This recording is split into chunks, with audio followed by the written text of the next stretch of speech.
Hello everyone, this is Abu Snehi और आज हम 4 जनवरी के द हिंदू न्यूज़पेपर का एनालिसिस करेंगे, जिसमें हम देखेंगे कि करंट अफेयर्स को कैसे हम प्रीलिम्स एंड मेंस के पर्सपेक्टिव से समझकर हमारी प्रिपरेशन को और ज़्यादा इंप्रूव कर सकते हैं।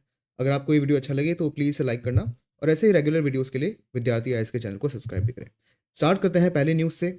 New governor suggest use of NSA in Manipur. सो हमें पता है कि मणिपुर में एक बहुत ज़्यादा प्रॉब्लम चल रही है पिछले साल से, स्पेशली 2023 से ये प्रॉब्लम जारी है। इसको 1.5 ईयर्स से ऊपर हो चुका है और यहाँ पे बहुत सारे एथनिक क्लैशेस देखने को हमें मिले हैं डिफरेंट डिफरेंट एथनिक ग्रुप्स के बीच में। और इसका जो एकदम बेसिक अगर मैं आपको बताऊं तो मणिपुर रफली इस शेप का एग्जिस्ट करता है, जिसमें नॉर्थ मणिपुर जो हिल्स हैं, नॉर्थ मणिपुर जो हिल्स हैं वहाँ पे नागा ट्राइब्स के डिफरेंट डिफरेंट छोटी छोटी ट्राइब्स के लोग रहते हैं। और साउथ मणिपुर हिल्स के अंदर मेनली कुकी ट्राइब्स के मेंबर रहते हैं। तो ये जो बीच में एरिया बच गया, यहाँ पर हिल्स नहीं है, यहाँ पे प्लेन एरिया है। और इस प्लेन एरिया में इम्फाल वैली इसको कहा जाता है। यहाँ पे मेइती ग्रुप के लोग रहते हैं। तो बेसिकली जो नागा हैं और जो कुकीज़ हैं नॉर्थ मणिपुर हिल्स और साउथ मणिपुर हिल्स के, इनके पास एसटी का स्टेटस है। जो मेतीज़ हैं इनके पास एसटी का स्टेटस नहीं है। तो ये डिबेट यहीं से चालू हुई कि क्या मेतीज़ को भी एसटी स्टेटस मिलना चाहिए या नहीं। और इस पर्टिकुलर डिबेट के कारण बहुत ज़्यादा वायलेंस भी होता है। एंड जो इम्फाल वैली है और जो सर्दर्न हिल्स हैं, यहाँ पर बहुत ज़्यादा वायलेंस देखने को मिलता है। तो ये प्रॉब्लम अभी भी बनी हुई है। तो यहाँ पे अभी रिसेंटली नए गवर्नर को अपॉइंट करा गया है, जिनका ये पर्टिकुलर पर्सपेक्टिव है कि क्यों ना यहाँ पर state police national security act के अंदर काम करे। और ये काफ़ी इंपॉर्टेंट एक न्यूज़ बन जाती है क्योंकि ये गवर्नर का सजेशन है। सो अब ये सिविल सर्विसेज के पर्सपेक्टिव से भी इंपॉर्टेंट हो जाता है, बिकॉज ये पर्टिकुलर चीज़ न्यूज़ में आ चुकी है। सो नेशनल सिक्योरिटी एक्ट क्या अलाउ करता है? डिटेंशन अलाउ करता है किसी का भी विदाउट ट्रायल अराउंड 1 ईयर तक के लिए। ठीक है, 1 साल तक के लिए डिटेन कर सकते हो किसी को। डिटेन मतलब आपने किसी को जेल में रख रखा है, एक तरह से डिटेन ये होता है। अब डिटेन एक टाइप से जो डिटेंशन है उसको लोगों को जेल में रखा जाता है और 1 ईयर के लिए उनको रखा जा सकता है। और विदाउट ट्रायल मतलब आपने उस पर्सन के अगेंस्ट कोई केस दर्ज नहीं करा और ना ही ये प्रूव हुआ है कोर्ट के अंदर कि इसने कुछ करा है, फिर भी आपने उसको 1 साल के अंदर जेल में रख रखा है। ये चीज़ 1980 का जो नेशनल सिक्योरिटी एक्ट है वो अलाउ करता है। फाइन, तो ये आपको ध्यान रखना है। हमारे कॉन्स्टिट्यूशन में भी जो प्रिवेंटिव डिटेंशन है, प्यूनिटिव डिटेंशन है, इनकी डिटेल्स मैंशनड है। बट ये कॉन्स्टि मतलब वो जो कॉन्स्टिट्यूशनल आर्टिकल्स है वो तो है ही। उसके अलावा नेशनल सिक्योरिटी एक्ट भी हमने पास किया था, जिसके अंदर डिटेंशन कैसे करी जानी है उसके बहुत सारे जो डिटेल्स हैं वो मेंशन है।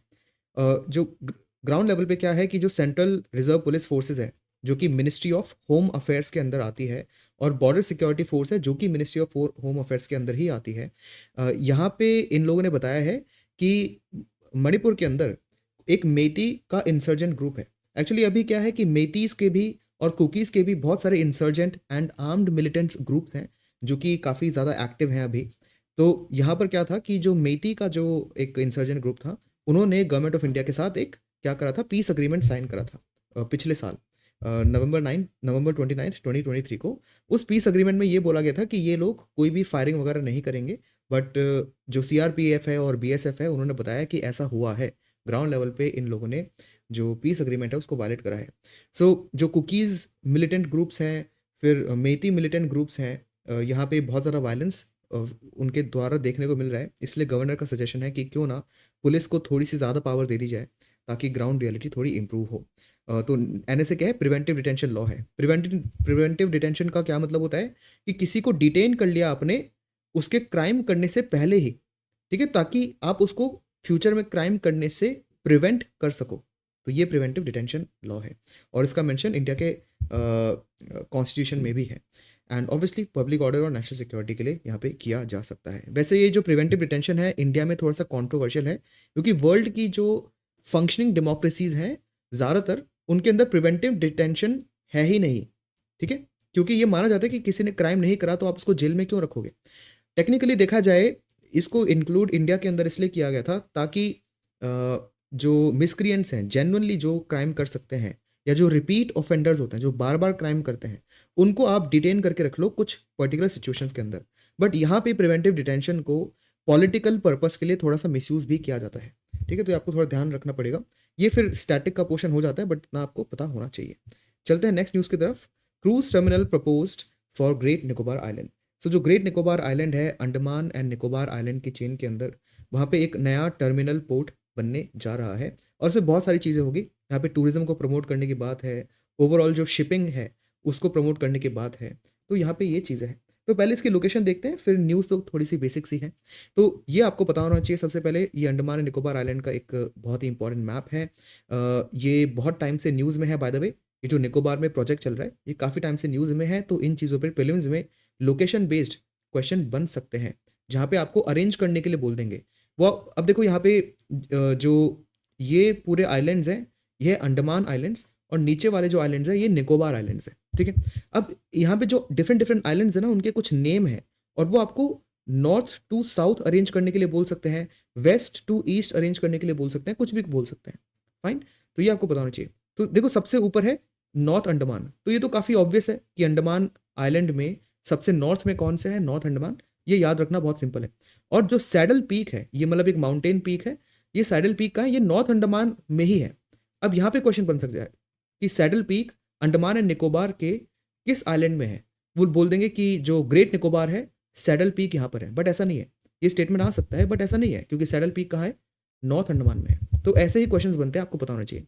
फिर नॉर्थ अंडमान से अगर हम साउथ के डायरेक्शन में चलते हैं तो फिर आता है मिडिल अंडमान, जो भी ऑब्वियस है, और फिर सबसे साउथ में आता है लोअर अंडमान। तो ये याद रखना इतना डिफिकल्ट नहीं है, सबसे ऊपर है नॉर्थ, फिर मिडिल और फिर लोअर, ठीक है, इतना डिफिकल्ट नहीं है, ध्यान रखना। फिर यहाँ पे सेंटिनल आइलैंड आता है, जो कि बहुत ज़्यादा न्यूज़ में रहता है, क्योंकि यहाँ पे ये आपने सुना भी होगा कि बहुत सारी अनकॉन्टैक्टेड ट्राइब्स यहाँ पर है, जिनको गवर्नमेंट ऑफ इंडिया ने छोड़ रखा है कि लाइक वहाँ पे जाके गवर्नमेंट ऑफ इंडिया इतना ज़्यादा लॉ एंड ऑर्डर इन्फोर्स करने में इंटरेस्टेड नहीं है, क्योंकि यहाँ पे जो ट्राइब्स हैं वो बहुत ज़्यादा प्रोटेक्टिव है खुद के कल्चर और खुद के लिविंग को देखते हुए, तो गवर्नमेंट ऑफ इंडिया भी ज़्यादा उनको परेशान नहीं करती, ठीक है। तो यहाँ पे सेंटिनल ट्राइब्स हैं जो कि सेंटिनल आइलैंड पे रहती हैं। ये आपको पता होना चाहिए कि ये कहाँ पे लोकेटेड है, कहाँ ये लोअर अंडमान के पास लोकेटेड है, इतना आपको पता होना चाहिए, ठीक है। ऐसे रैंडम क्वेश्चंस पूछे जा सकते हैं। फिर आता है लिटिल अंडमान, तो जो north Andaman, middle Andaman and lower Andaman, उसके बाद आता है लिटिल अंडमान, ये आपको पता होना चाहिए। और जो लिटिल अंडमान है और जो बाकी अंडमान आइलैंड्स हैं, उनको 11 डिग्री का जो लैटिट्यूड है वो सेपरेट करता है, ठीक है। तो 11 डिग्री का लैटिट्यूड के नीचे लिटिल अंडमान है और उसके ऊपर सारे बचे हुए अंडमान आइलैंड्स हैं। ये मैं बता रहा हूँ क्योंकि इस पे क्वेश्चंस आते हैं, इतनी ही डेप्थ पर क्वेश्चंस बनते हैं। अब बात करते हैं निकोबार आइलैंड्स पे। निकोबार आइलैंड्स में सबसे नॉर्थ में है कार निकोबार, ये आपको ध्यान रखना है। उसके बाद आपको बहुत सारे आइलैंड्स हैं, ये छोटे छोटे आइलैंड्स का नाम याद रखने की ज़्यादा ज़रूरत नहीं है, बट जो सबसे फिर उसके बाद जो इंपॉर्टेंट आइलैंड आता है वो आता है लिटिल निकोबार, ठीक है, वो आ गया लिटिल निकोबार, और सबसे नीचे है ग्रेट निकोबार। सो आपको बस ये ध्यान रखना है, north to south, Car Nicobar, little Nicobar and great Nicobar. Fine, तो ग्रेट निकोबार अब आपको पता चल गया कि ये कहाँ है। ये अंडमान एंड निकोबार आइलैंड का सबसे साउथ वाला एक आइलैंड है, और अंडमान एंड निकोबार का सबसे नॉर्थ वाला कौन सा है आइलैंड, नॉर्थ अंडमान। ये चीज़ आपको ध्यान रखनी है। अब चलते हैं ग्रेट निकोबार के ऊपर। तो ये जो ग्रेट निकोबार है इसको थोड़ा सा जूम करते हैं और देखते हैं यहाँ पे क्या क्या चीज़ें हैं। देखो ग्रेट निकोबार बहुत टाइम से न्यूज़ में है, तो यहाँ पे जितने भी एरियाज हैं वो आपको याद रखने हैं, और याद इसलिए रखने हैं क्योंकि डायरेक्टली ऐसे क्वेश्चन आ जाएंगे मैच द फॉलोइंग में। मैच द फॉलोइंग में ये लोग क्या करते हैं प्रीलिम्स में कि कोई रैंडम सिटी दे देंगे, कोई रैंडम पोर्ट दे सकते हैं आपको, ठीक है, कोई जोग्राफिकल फीचर दे देंगे जैसे बे हो गया, उसके अलावा कोई नेशनल पार्क दे देंगे, और फिर आपको यूनियन टेरिटरी या फिर किसी स्टेट के साथ मैच द फॉलोइंग में उसके साथ वो लिख देंगे, तो आपको ये मैच करना पड़ेगा। और क्योंकि ये बहुत टाइम से न्यूज़ में है तो इसके ऊपर जितने भी ऐसे फीचर्स हैं वो पूछे जा सकते हैं। तो एक तो कैंपल बे नेशनल पार्क, ये आपको ध्यान रखना है, ग्रेट निकोबार में है। और दूसरी चीज़, कैंपल बे नेशनल पार्क जो है वो नॉर्थ में है ग्रेट निकोबार के, ठीक है। फिर आप साउथ में आओगे तो हमें मिलेगा गैलेथिया नेशनल पार्क, ठीक है। सो ग्रेट निकोबार में गैलेथिया नेशनल पार्क है, एक तो ये चीज़ आपको ध्यान रखनी है। दूसरी चीज़, ये गैलेथिया नेशनल पार्क कैंपबेल बे नेशनल पार्क के साउथ में है, ठीक है। ये सारी चीज़ आपको ध्यान रखनी है क्योंकि इन सब पे क्वेश्चंस बनते हैं। उसके अलावा दो और इंपॉर्टेंट चीज़ें हैं, एक तो कैंपल बे और गैलेथिया बे। जैसे Campbell bay national park Galathea national park के नॉर्थ में है, वैसे ही जो कैंपल बे है, मतलब बे एक ऐसा रीजन होता है, सपोज ये लैंड का एरिया है, मतलब ये एक ऐसा लैंड का एरिया है, ये रेड कलर की लैंड है, और ये जो बचा हुआ एरिया है ये वाटर है। तो ये जो ऐसा कर्व टाइप बन जाता है ना, इसको ही हम बे बोल देते हैं, ठीक है। सो यहाँ पे है कैंपबेल बे, आपको दिख रहा है, और नीचे की साइड है गैलेथिया बे, और यहाँ पे सबसे नीचे आता है Indira point. Indira point basically India का सर्दर्न मोस्ट पॉइंट है, ठीक है, सर्दर्न मोस्ट पॉइंट है, जो कि किस पर है, ग्रेट निकोबार पे। तो ये कुछ चीज़ें आपको जोग्राफिकली अपने दिमाग में बिठा लेनी है, इन पे हर एग्जाम में क्वेश्चन बनते हैं क्योंकि, और ये काफ़ी टाइम से न्यूज़ में है। अब हो क्या रहा है, अब आप देखो ग्रेट निकोबार का ज़्यादातर एरिया प्रोटेक्टेड रीजन में है, क्योंकि नेशनल पार्क, कैंपबेल बे नेशनल पार्क का इतना बड़ा एरिया है, और गैलेथिया बे का भी नेशनल पार्क इतना बड़ा एरिया है, और जो यहाँ पे पूरी कोस्ट है ना ग्रेट निकोबार की, यहाँ पे बहुत ही सेंसिटिव कोरल रीफ भी एग्जिस्ट करती है, ठीक है, और बहुत सारे मैंग्रोव्स भी हैं। तो ना तो सिर्फ आइलैंड के अंदर बहुत ही ज़्यादा बायोडिवर्सिटी है, बट आइलैंड की कोस्ट लाइन पे भी बहुत ज़्यादा बायोडिवर्सिटी है।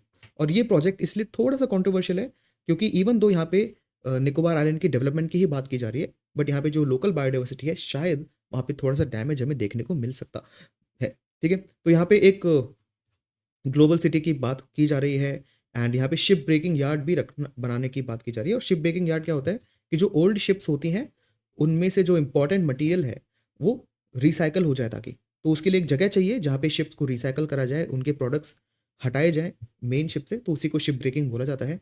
और ये ग्रेटर निकोबार आइलैंड पे प्रोजेक्ट बनेगा। इसको कौन रन कर रहा है, यूनियन शिपिंग मिनिस्ट्री। ये सारी चीज़ें आपको पता होनी चाहिए, ठीक है। और बाकी जो ग्रेटर निकोबार प्रोजेक्ट है वो 2-3 साल पुराना है, बट वो बार बार न्यूज़ में आता है, तो प्लीज़ आई विल रिकमेंड कि आप उसको थोड़ा जाके पढ़ो, क्योंकि अब वो स्टैटिक का थोड़ा सा पोर्शन बन चुका है करंट की जगह। तो स्टैटिक में अगर फ्यूचर में कभी डिस्कस करेंगे तो वो भी देख लेंगे।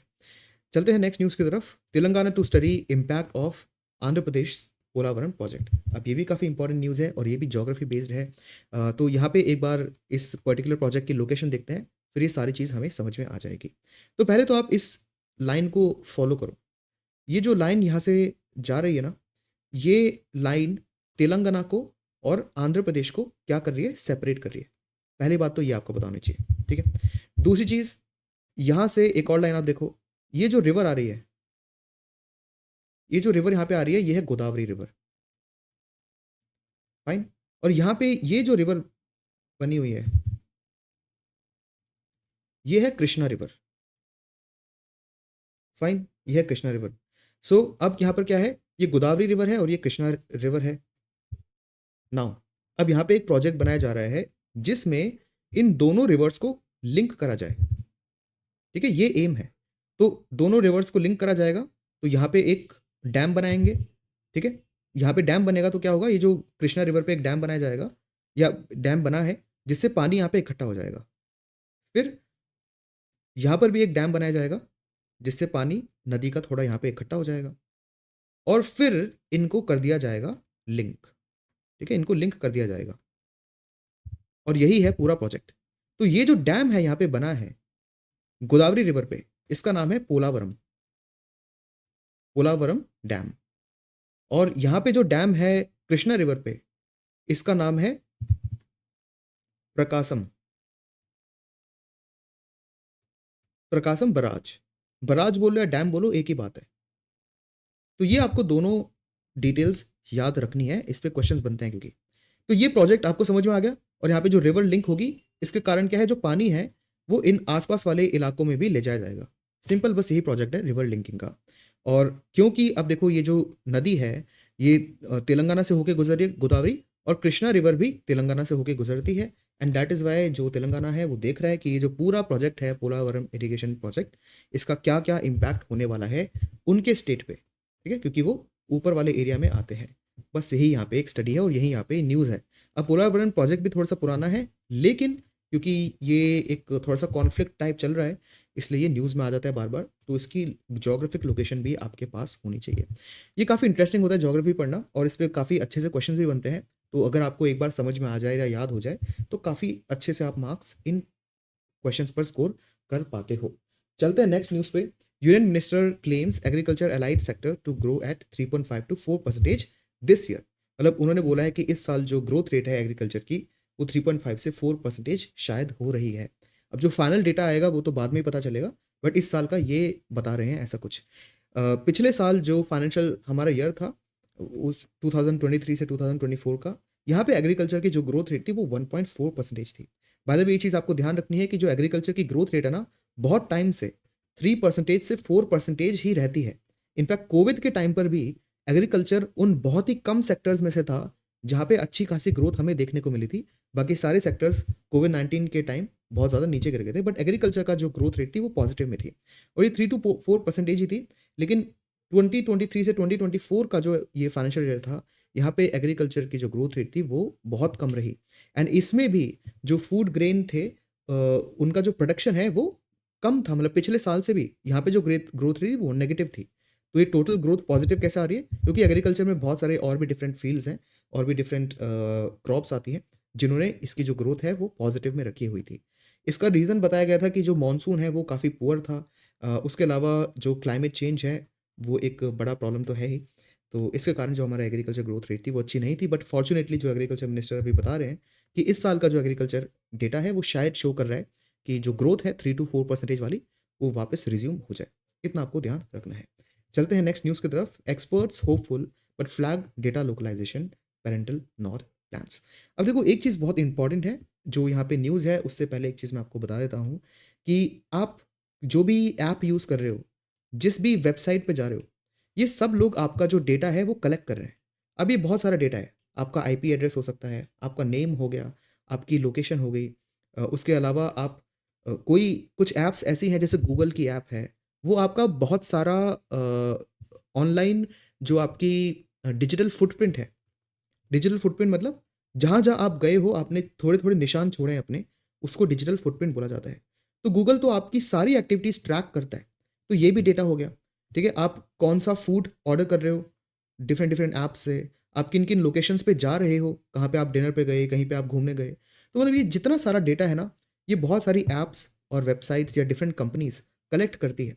अब क्वेश्चन ये आता है कि जो ये डेटा उन्होंने कलेक्ट करा है, वो उसका यूज़ कैसे करेंगे? तो यहाँ पे 2 चीज़ें आती हैं। पहली बात, तो ये जो डेटा उन्होंने कलेक्ट करा है, वो उसको स्टोर कहाँ कर रहे हैं? मतलब जिस सर्वर में उन्होंने स्टोर करा है आपका डेटा, वो कहाँ है? दूसरी चीज़, डेटा को स्टोर करने के बाद उसको प्रोसेस करना होता है। ठीक है? अब ये इतना सारा जो रॉ डेटा है, वो किसी काम का नहीं है। लेकिन उसको प्रोसेस करा जाएगा, उसको एनालाइज़ करा जाएगा, तब वो डेटा काम का बनेगा। तो ये प्रोसेसिंग जो हो रही है डेटा की, ये कहाँ पे हो रही है? ये 2 मेन क्वेश्चन्स आते हैं।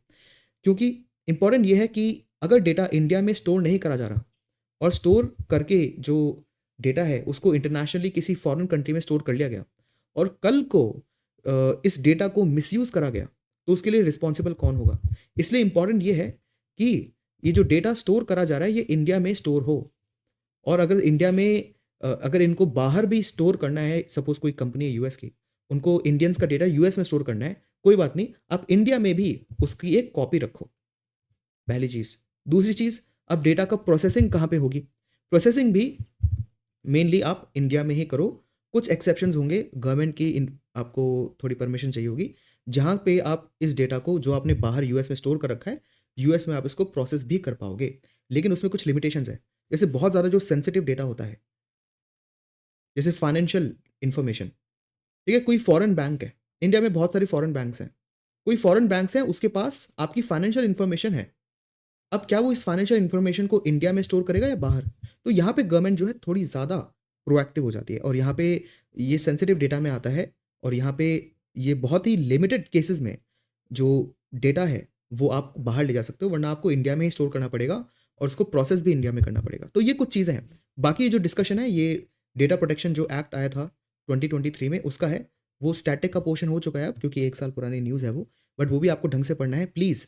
जब मैंने ये आपको चीज़ें समझाई है ना, प्लीज़ आप जाओ गूगल पे और एक बार इसके बारे में पढ़ लो, तो आपको चीज़ें और ज़्यादा क्लियर हो जाएँगी। मतलब सेंसिटिव डेट इन्फॉर्मेशन और non sensitive information, personal information कहाँ पे स्टोर होना है, कहाँ पे प्रोसेस होना है, ये डिबेट ना बहुत टाइम से चल रही है, पिछले 10-20 साल से चल रही है। तो उस पे ये एक्ट आया था। अब क्या हुआ है, तो ये जो प्रोसेस है ना, इंडिया में स्टोर करना और इंडिया में प्रोसेस करना, इसी को बोला जाता है डेटा लोकलाइज़ेशन, कि डेटा को हम लोकल ही स्टोर कर लें। मतलब हमारी कंट्री में डोमेस्टिकली स्टोर कर लें और यहीं प्रोसेस करें। ये होता है टोटल डेटा लोकलाइजेशन। तो ये जो एक्ट है ये पिछले साल आ चुका है। अब इस एक्ट के अंदर इस मतलब पिछले साल के, अब तो 2023 तो 2 साल पहले हो गया। तो इस एक्ट को इम्प्लीमेंट करने के लिए कुछ रूल्स लाए हैं एग्जीक्यूटिव, ठीक है? एग्जीक्यूटिव कुछ रूल्स लाए हैं जो रिसेंटली निकले हैं। इसका नाम है data personal digital personal data protection rules. और ये अभी ड्राफ्ट है। ड्राफ्ट मतलब अभी ये बना है, इस पे पब्लिक का ओपिनियन माँगा गया है। उसके कुछ टाइम बाद इसमें अगर कुछ चेंज करा जाएगा तो उसके बाद इसको वापस फाइनली पब्लिक कर दिया जाएगा। तो अभी ये पब्लिक नहीं है, अभी तो बस इसका ड्राफ्ट रिलीज़ हुआ है, बट ये फाइनली अप्लाई हो जाएगा कुछ टाइम बाद। सो यहाँ पे जो एक्सपर्ट्स हैं उन्होंने इसको वेलकम करा है। जो ड्राफ्ट रूल्स हैं उसमें बताया गया है कि कैसे जो ये कंपनीज़ हैं वो कैसे के डेटा को किस तरह से यूज़ करेंगे, उसको किस तरह से वो लोगों को बताएँगे। लेकिन यहाँ पे इस पर्टिकुलर एक्ट के अंदर एक चीज़ मिसिंग है कि गाइडेंस नहीं दी है कि किस तरह से ये पर्टिकुलर इन्फॉर्मेशन पब्लिक को दी जाएगी। मतलब इन रूल्स में बताया गया है कि किस तरह से आप नोटिस फ्रेम करोगे, लोगों को कैसे बताओगे, क्या-क्या आप उस नोटिस में लिखोगे जिसमें लोगों को बताया जाएगा कि आपका डेटा हम यहाँ पे यूज़ कर रहे हैं और यहाँ पे स्टोर कर रहे हैं, या फिर आपका डेटा इन-इन जगह पे यूज़ हो सकता है। तो वो कौन-कौन से पॉइंट्स लिखने हैं लोगों को इन्फॉर्मेशन देने के लिए, वो तो बता दिया। लेकिन ये इन्फॉर्मेशन लोगों तक कैसे पहुँचानी है, वो गाइडेंस थोड़ी-सी मिसिंग है। ठीक है? और बाय द वे यूरोप का खुद का एक जनरल डेटा प्रोटेक्शन रेगुलेशन है। ये आपको नाम ध्यान रखना है कि जीडीपीआर किसका है? जीडीपीआर है यूरोप का। उसमें ये सारी चीज़ें, उसमें फ्रेमिंग भी बताई गई है और उसमें मोड ऑफ डिलीवरी भी बताई गई है। जो इंडिया के डेटा प्रोटेक्शन अभी जो रूल्स आए हैं, उसमें फ्रेमिंग तो बताई गई है, लेकिन मोड ऑफ डिलीवरी नहीं बताई गई। ये डिफरेंस आपको पता होना चाहिए। दूसरी चीज़, बहुत सारे जो टेक जायंट्स हैं इंडिया के अंदर, वो थोड़ा कंसर्न जता रहे हैं कि ये जो पर्टिकुलर रूल्स हैं, इसमें डेटा लोकलाइजेशन पे ज़्यादा फोकस करा गया है और ये थोड़ी प्रॉब्लम क्रिएट कर सकता है उनके लिए। ठीक है? ऑब्वियसली गवर्नमेंट ने डेटा लोकलाइजेशन पे पुश इसलिए करा है 2 रीज़न्स की वजह से। एक तो मैंने आपको जो प्राइवेसी वाला बता दिया, ताकि हमारी प्राइवेसी बनी रहे और इंडियंस का डेटा का मिसयूज़ ना हो।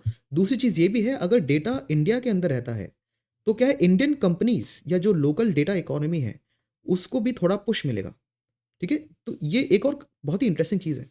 अगर मान लेते कोई यूएस की कंपनी है, वो इंडियंस का डेटा इंडिया में स्टोर कर रही है और इंडिया में ही प्रोसेस भी कर रही है, तो उनको बाकी जो और छोटी-छोटी इंडियन कंपनीज़ हैं, उनकी मदद लेनी पड़ेगी। इंडिया में डेटा स्टोर करा जाएगा तो उनको इंडियन कंपनीज़ की हेल्प चाहिए। इंडिया में वो डेटा प्रोसेस करें तो इंडियन छोटी-छोटी जो एमएसएमईज़ हैं, स्टार्टअप्स हैं, उनकी मदद चाहिए।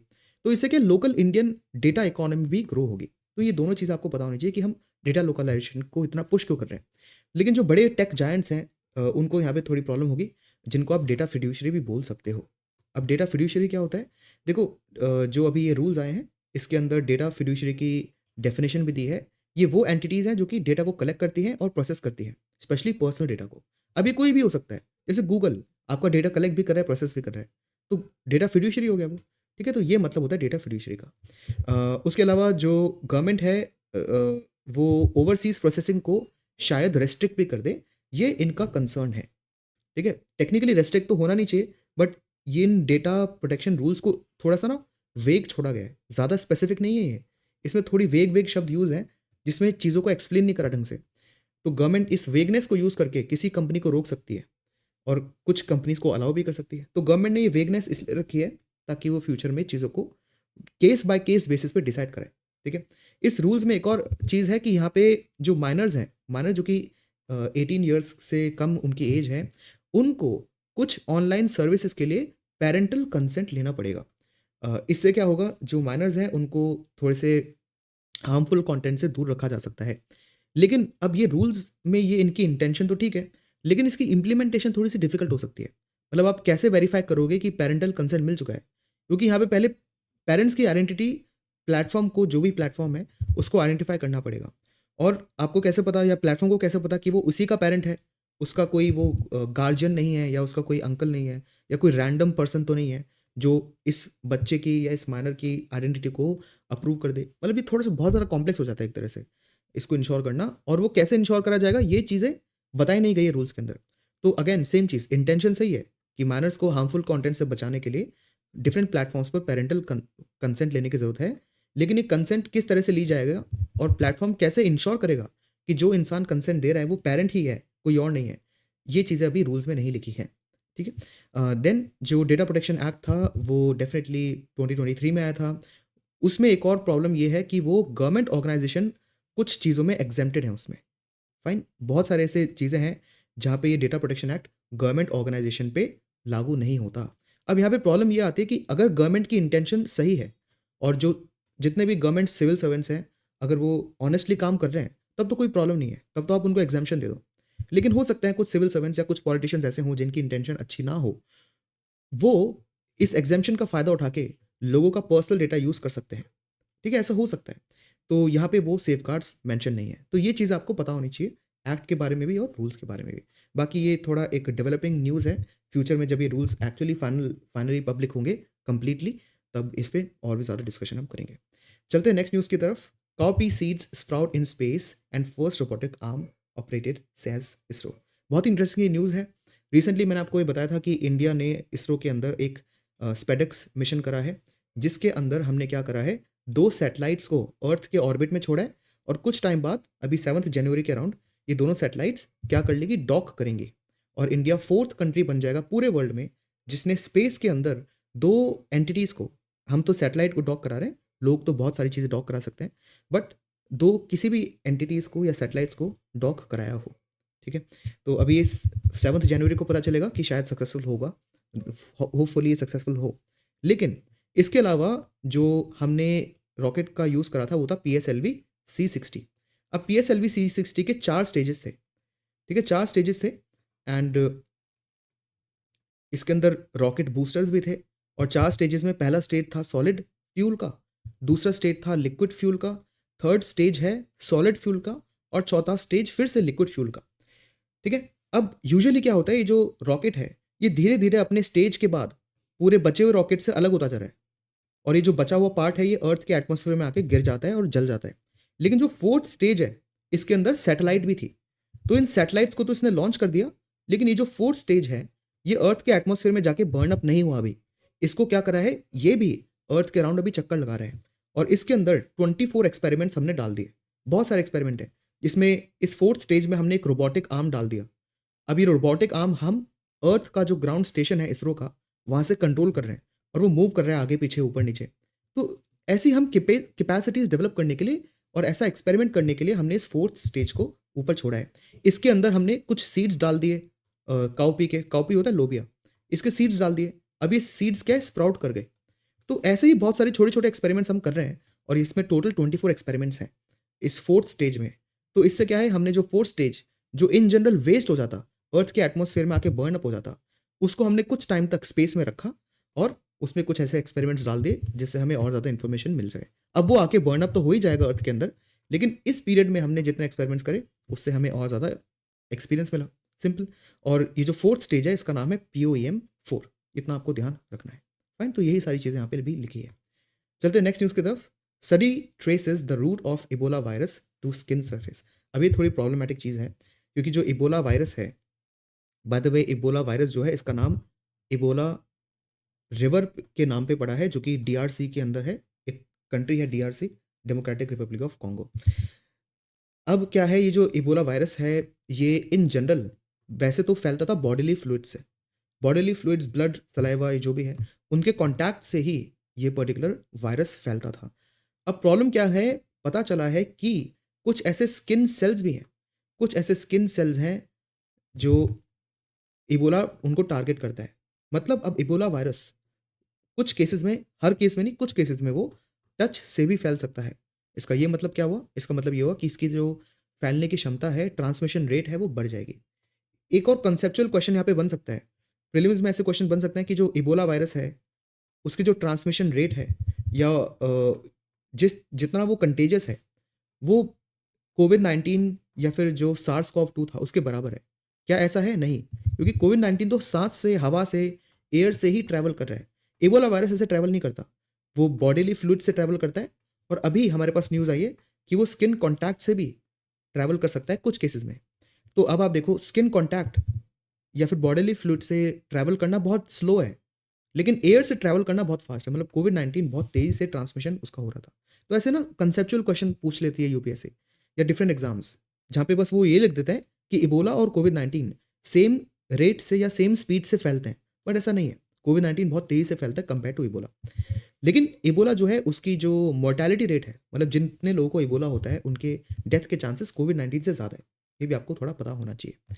जो अभी इबोला वायरस जो है वो यूजुअली फ्रूट बैट्स, कुछ ऐसे बैट्स हैं जो कि फ्रूट्स को खाते हैं, उनके अंदर ये रहता है। इतना आपको ध्यान रखना है, ये है वायरस के होड्स। बाय द वे जो कोविड-19 था, माना जाता था कि उसका जो वायरस है वो भी इन्हीं टाइप के फ्रूट बैट्स के अंदर था, जो कि वो फिर जूनोटिक प्रोसेस के थ्रू ह्यूमंस के अंदर रिलीज हो जाता है। चलते हैं नेक्स्ट न्यूज़ की तरफ। Why public health nutrition policies need precise targeting. तो यहाँ पे कुछ इंटरेस्टिंग चीज़ें लिखी है, जिसमें ये बताया गया है कि हमारे जो ओवरऑल न्यूट्रिशन टारगेट्स हैं कि एक टाइम के बाद जो बच्चे हैं उनको कितना न्यूट्रिशन उनकी बॉडी में होना चाहिए, या जो हम टारगेट अचीव करना चाहते हैं, उसके अंदर ये चीज़ बताई गई है कि पहली बात तो ये जो ग्लोबल न्यूट्रिशन टारगेट्स हैं ये किसने सेट करें, ये सेट करें वर्ल्ड वर्ल्ड हेल्थ असेंबली ने, पहली चीज़। दूसरी चीज़, अभी टारगेट क्या है, इनका एम ये है कि जो बच्चे हैं जिनकी एज 5 से कम है उनके अंदर जो स्टंटिंग है, मतलब बहुत सारे जो बच्चे हैं उनकी हाइट ज़रूरत से ज़्यादा ही कम रह जाती है, वो 40% तक हमें कम करना है। ये चीज़ आपको प्रीलिम्स के लिए ध्यान रखनी है कि ग्लोबल न्यूट्रिशन टारगेट्स क्या है। तो स्टंटिंग रेट हमें 40% से कम करनी है। अनीमिया, अनीमिया मेनली होता है कि जो ये ब्लड में आयरन डेफिशिएंसी के कारण होता है अनीमिया। लेकिन ज़्यादातर जो अनीमिया है, मतलब बहुत सारा ऐसा अनीमिया होता है जो कि आयरन डेफिशिएंसी के कारण नहीं होता। ज़्यादातर अनीमिया हाउएवर आयरन डेफिशिएंसी के कारण होता है। तो इसमें जो ब्लड है वो ऑक्सीजन को ढंग से सप्लाई नहीं कर पाता। तो ऑब्वियसली डिफरेंट डिफरेंट सेल्स में अगर ऑक्सीजन ढंग से नहीं जाता तो उनकी जो परफॉर्मेंस है वो कम होती हो जाती है, और बॉडी की जो बहुत सारे न्यूट्रिएंट्स को एब्जॉर्ब करने की पावर भी थोड़ी कम हो जाती है अनीमिया के कारण। बाय द वे, इंडिया में 50% से ज़्यादा वुमेन को अनीमिया है, ये आपको ध्यान रखना है। ठीक है, तो अनीमिया जो है विमेन का वो भी 50% तक कम करने की हमारी ये एम है, और ये ग्लोबल न्यूट्रिशन टारगेट्स का पार्ट है। और जो चाइल्डहुड ओवरवेट में रिसेंटली इंक्रीज देखने को मिला है उसको भी हमें प्रिवेंट करना है और रोकना है। तो ये जीएनटीज हैं, ये आपको पता होने चाहिए, काफ़ी इंपॉर्टेंट है। दूसरी चीज़, अब हमारा जो प्रोग्रेस है उसको इवेल्युएट करा जाए तो ये पता लगा है कि ज़्यादातर कंट्रीज़, मेजॉरिटी ऑफ जो कंट्रीज़ हैं उनकी प्रोग्रेस काफ़ी स्लो रही है, और ये जीएनटी हम चाहते हैं कि 2030 तक पूरे हो, लेकिन ज़्यादातर कंट्री इंक्लूडिंग इंडिया हम इस प्रोजेक्ट को या इस टारगेट को फुलफिल करने की पोजीशन में अभी नहीं है। मतलब जिस तेज़ी से हम अभी जीएनटीज़ के पास जा रहे हैं वो इनफ नहीं है 2030 तक ये टारगेट फुलफिल करने के लिए। इंडिया में एनीमिया की बात करें तो जैसे मैंने बताया अनीमिया से क्या होता है, ज़्यादातर जो केसेस हैं वो आयरन डेफिशिएंसी से अनीमिया होता है। लेकिन आयरन डेफिशिएंसी से जो अनीमिया हो रहा है वो सिर्फ 33% के केसेस में है। जो बाकी 66% से अनीमिया हो रहा है उस पे हमारा फोकस नहीं है। फाइन। और टोटल जो अनीमिया के केसेस हैं, अच्छा आप ये मान लो जैसे सपोज 100 केसेस हैं तो 1/3 केसेस हो रहे हैं आयरन डेफिशिएंसी के कारण। ठीक है, फिर 1/3 केसेस वो हैं जो अनअकाउंटेड है, मतलब हमें पता ही नहीं है कि वो हो रहे हैं। ये बड़ी प्रॉब्लम है जो आपको ध्यान रखनी है कि 1/3 ऐसे केसेस हैं अनीमिया के जो हमें पता ही नहीं है वो रिपोर्टेड नहीं होते। 1/3 जो केसेस हैं वो आयरन डेफिशिएंसी के कारण हो रहे हैं। और आप अनीमिया की अगर बात सुनते हो तो हर कोई बोलता है कि आयरन ज़्यादा खाओ, लेकिन 2/3 ऐसे केसेस हैं अनीमिया के जो आयरन से लिंक्ड ही नहीं है, वो किसी और डेफिशिएंसी के कारण है। इसलिए यहाँ पे बोला जा रहा है कि आप सिर्फ एक न्यूट्रिएंट पे फोकस मत करो कि आयरन खाओ, यहाँ पे डाइवर्स डाइट लेनी पड़ेगी ताकि किसी भी टाइप का अनीमिया क्या करे, कम करा जाए। ऐसे जो फैक्ट्स हैं वो प्रीलिम्स में पूछे जाते हैं। मेंस में भी अगर हेल्थ से रिलेटेड कोई क्वेश्चन आता है तब आप इन फैक्ट्स को यूज़ करते हो। ठीक है, देन स्टंटिंग इन चिल्ड्रन, जो स्टंटिंग इन चिल्ड्रन है ऑब्वियसली ये मेजर फॉल्टिंग जो है पहले 2 साल में ही अकर हो जाती है, तभी पता चल जाता है कि जो बेबी है इसकी जो हाइट की ग्रोथ है वो बहुत कम हो रही है। ये बेसिकली लैक ऑफ न्यूट्रिशन के कारण ही होता है। न्यूट्रिशन ढंग से नहीं मिलता मदर को प्रेगनेंसी के टाइम और बेबी को आफ्टर बीइंग बॉर्न, तब ये प्रॉब्लम्स होती हैं। एनर्जी इनटेक ऑब्वियसली एक की ड्राइवर है, और पहले 2 साल में ये दिख जाता है कि एनर्जी इनटेक कितना एक बच्चे को हो रहा है। इंडिया के अंदर जो एवरेज एनर्जी इनटेक है एक चिल्ड्रन के अंदर वो 7 ग्राम्स पर डे है। ठीक है, एक पुअर इंडियन चिल्ड्रन का, मतलब जो पॉवर्टी है, और लेकिन जो एक्चुअली रिक्वायर्ड है वो कितना है, 30 से 40 ग्राम पर डे। तो यहाँ पे क्या है, जो एवरेज इंडियन का इनटेक है, एक पुअर इंडियन का इनटेक है एनर्जी का, वो बच्चे के पास जा रहा है 7 ग्राम्स पर डे, लेकिन होना चाहिए वो 30 to 40 ग्राम्स पर डे। तो जो लिमिट है उससे हम बहुत नीचे हैं, और पुअर इंडियंस की बात हो रही है यहाँ पे स्पेसिफिकली, बट स्टिल ये नंबर बहुत कम है। और इसलिए जो पुअर इंडियंस हैं उनको 2 प्रॉब्लम्स फेस करनी पड़ती है। एक तो फाइनेंशियली वो वीक है ही, दूसरी चीज़ हेल्थ भी उनकी वीक होती है। अब जिस इंसान की हेल्थ कम है उसकी प्रोडक्टिविटी भी कम होगी। जिस इंसान की प्रोडक्टिविटी कम है वो ढंग से काम नहीं कर पाएगा, वर्क नहीं कर पाएगा, तो वो कम पैसे कमाएगा। अब वो कम पैसे कमाएगा तो वो अनफॉर्चुनेटली पुअर ही रह जाएगा। तो एक विशियस साइकिल ऑफ पॉवर्टी में हेल्थ के कारण बहुत सारे लोग फंसे रहते हैं, क्योंकि पैसे कम है तो वो अच्छी हेल्थ मेंटेन नहीं कर पाते, अच्छी हेल्थ मेंटेन नहीं कर पाते, प्रोडक्टिविटी कम है, प्रोडक्टिविटी कम है तो कम पैसे कमा पाते हैं और पुअर ही रह जाते हैं अनफॉर्चुनेटली। तो यहाँ पे गवर्नमेंट का इंटरवेंशन ज़रूरी है हेल्थ में, तो ये आपको पता होना चाहिए। और दूसरी चीज़, इंडिया में दो चीज़ें हैं, एक तो मैंने आपको बता दिया कि हमारे अंदर अंडर न्यूट्रिशन है, जिसका ये बहुत ही सिंपल एग्जाम्पल है, और ये एग्जाम्पल आई विल रिकमेंड आप याद रखो, बहुत ज़रूरी है मेंस में ऐसे चीज़ों को कोट करना, चाहे ऐसे में आप कोट कर सकते हो, GS2 में हेल्थ के टॉपिक में कोट कर सकते हो, कहीं भी ये क्वेश्चन आए और आपको लगे कि ये रेलिवेंट है, वहाँ पे आपको इनको मेंशन करना है। एक चीज़, दूसरी चीज़, इंडिया में सिर्फ अंडर न्यूट्रिशन की प्रॉब्लम नहीं, अब जो हमारी मेगा सिटीज़ है वहाँ पे ओवर न्यूट्रिशन की भी बच्चों के अंदर प्रॉब्लम आ रही है, तो यहाँ पे भी जो कंसर्न्स हैं वो एग्जिस्ट करते हैं। तो ये सारे टॉपिक्स हैं जिनके बारे में हमें पता होना चाहिए। चलते हैं नेक्स्ट टू न्यूज़ के बारे में। अब देखो, ये जो दो न्यूज़ है ये मैं ऑलरेडी कवर कर चुका हूँ, तो ये बार बार रिपीट हो जाएगा। रुपी क्यों वीकन हुआ है, ये मैंने 31 दिसंबर पे ही एक पूरा टॉपिक डिस्कस करा था। इसमें क्यों वीक हो रहा है, क्या क्या इशूज़ है, वो भी मैंने डिस्कस करे थे। एंड एक और आज आर्टिकल है कि इंडिया का जो फॉरेस्ट कवर है उसके ऊपर, तो इंडिया का फॉरेस्ट कवर का जो अभी रिसेंटली डेटा आया था वो 22 दिसंबर के द हिंदू में मैंने इसको बताया था। प्लीज़ आप जाके ना, अगर आप भूल चुके हो या आपने नहीं देखा है, तो ये सेक्शंस इन दोनों वीडियोज़ में से बस इतना ही सेक्शन, यहाँ पे रुपी वाला और यहाँ पे फॉरेस्ट वाला आप देख लो, आपको काफ़ी सारी अच्छी से नॉलेज मिल जाएगी, क्योंकि मैं ऑलरेडी ये मेंशन कर चुका हूँ, तो ये बार बार रिपीट होगा। वैसे आपको सिंपली मैं बता दूँ कि रुपी और डॉलर के बीच में डायनामिक्स ये होती है कि जिस भी करेंसी की कंट्री के अंदर सप्लाई कम हो जाती है उसकी प्राइस बढ़ जाएगी, और जिस भी करेंसी की सप्लाई बढ़ जाती है उसकी प्राइस कम हो जाती है। इतना सिंपल आपको ध्यान रखना है। तो अगर इंडिया में रुपी वीक हो रहा है, रुपी वीक का क्या मतलब है कि रुपी की प्राइस गिर रही है, और अगर रुपी की प्राइस गिरती है तो मतलब डॉलर की प्राइस बढ़ रही है। तो अगर इंडिया में डॉलर की प्राइस बढ़ रही है मतलब डॉलर की सप्लाई कम हो रही है। ठीक है, ये अब आपको कोरिलेशन समझ में आ रहा है। डॉलर की सप्लाई कम हो रही है, ऐसा क्यों? तो अब आपके दिमाग में एक और क्वेश्चन आना चाहिए कि डॉलर यहाँ पे पहले था ही क्यों? आया कहाँ से डॉलर अब पहले, जो उसकी सप्लाई कम होगी? डॉलर इसलिए आया था क्योंकि बहुत सारे रास्ते हैं डॉलर के आने के। एक जो सबसे फेमस रास्ता है वो है इन्वेस्टमेंट। ठीक है, जो बाहर रहते हैं लोग, वो इंडिया में इन्वेस्टमेंट करना चाहते हैं, तो वो डॉलर ही है ना उनके पास, तो वो डॉलर इंडिया में लाते हैं और यहाँ पे इन्वेस्ट करते हैं। इसके कारण इंडिया में डॉलर आता है।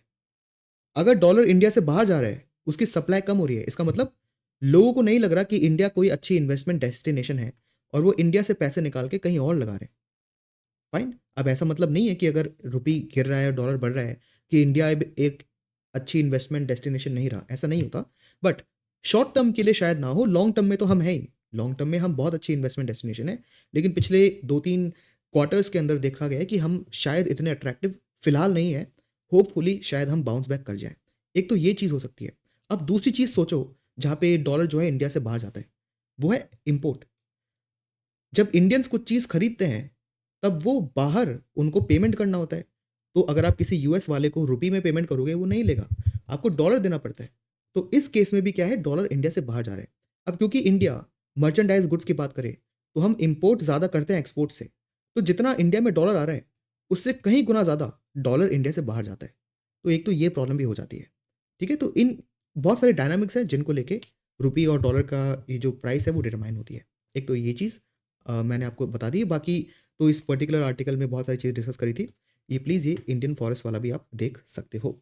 तो आज के सेशन में इतना ही, मिलते हैं नेक्स्ट सेशन में, and have a good day.